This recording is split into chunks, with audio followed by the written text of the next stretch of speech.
Star Wars issue 40 heads into hyperspace, where aboard the Millennium Falcon, the Talkie asks Lando why he is so troubled, since despite fighting through Jabba's palace to try and save his friend Lobot, he ended up saving the droid instead, and now he's returning to the Rebel Alliance with a droid he sold to Jabba to get himself out of debt. But Jabba wanted the droid because it knew the unbreakable Rebel codes for the communications. Talkie knows that the Rebels will be very angry with Lando now, and he knows, wondering why the droid is talking. Talkie says that it presents Lando with a dilemma, and the smart thing to do would be to destroy the Talkie droid, but Lando can't since he needs him to cure Lobot, and on top of that, the only way they can get the firepower he needs to get Lobot back is with the Rebel Alliance. The Talkie relishes in the idea that Lando has been backed into a corner by his choices, so much so that Lando turns him off, telling him to shut the hell up. In the past on Alderaan, Lando skips stones across a river while talking with Lobot. You can't believe that they aren't in prison right now after the job they just pulled, since it should have gone south, and it did, but somehow Lando saved the day. Lando assures him that they are fine and they got their end and they are living to do it again somewhere else. Lobot reminds him that he didn't have some grand scheme, he just lied his way through it all, and he does it all the time, becoming other people so easily, but when he runs into someone he knows, he snaps back into the Lando they knew.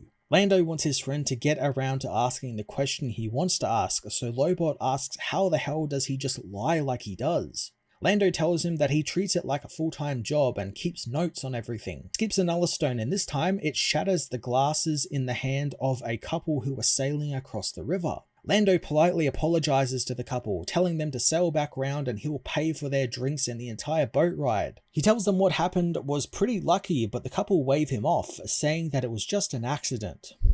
As they move on, Lando picks up another stone, whipping it back across the river as he tells Lobot that he just is really good at lying. Lando leaves the bridge, telling Lobot that everyone has a trust account and you can give and take from it, but it's easier to spend the trust than to save it up. Lobot believes his credit is running low though with lots of people, but Lando assures him there is always a sucker, making Lobot question their friendship. Lando is quick to tell him that everyone in their line of work agrees on one thing: you have to tell the truth to someone and they need to keep you honest, and that person for him is Lobot. Lobot doesn't think that it will last forever, and Lando agrees, but they now choose to live life and he won't change things at all, since Lando Calrissian is the best liar in the galaxy. In the present at the Rebel fleet, General Organa and her people try and track an Imperial supply line, hoping to find where this second Death Star is located. Lando arrives back, wanting to speak with the princess about Han. Leia dismisses her officers and Lando comes clean with her, explaining that he went to Jabba's palace.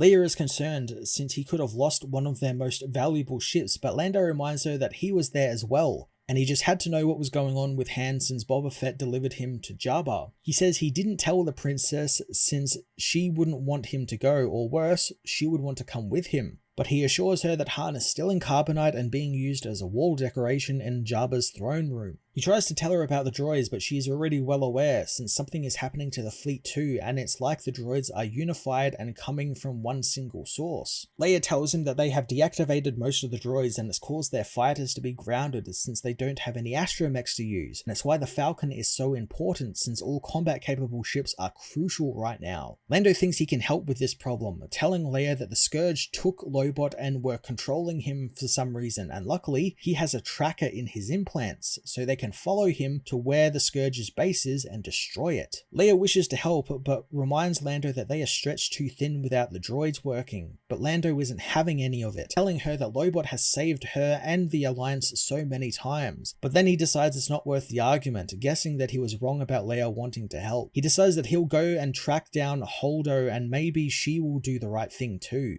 Before Lando can leave though, Leia stops him, knowing that Holdo would definitely help him, but she's not there, so she'll help him instead, and they will just have to send a small elite team. Lando figured that Leia believes that Lobot's implants could be really handy during a crisis, and Leia doesn't lie, saying that Lobot would be useful to the Alliance in their current situation. But that doesn't mean that she doesn't want to help her friend as well. Later on, Lando pilots the Falcon towards Epiconia, having tracked Lobot to the planet. Luke wonders what's so special about this world, and Leia knows that it's a communication hub, which sends signals out all over the sector and boosts them to remote parts of the galaxy, and not only that, a lot of the programming code comes from this planet. Lando wonders what type of code is being made as the Falcon weaves between some robotic cargo ships leaving the planet. Luke isn't sure where they are headed, wanting to look at their data, but Lando warns him not to since the Scourge was infecting all droids with some type of code.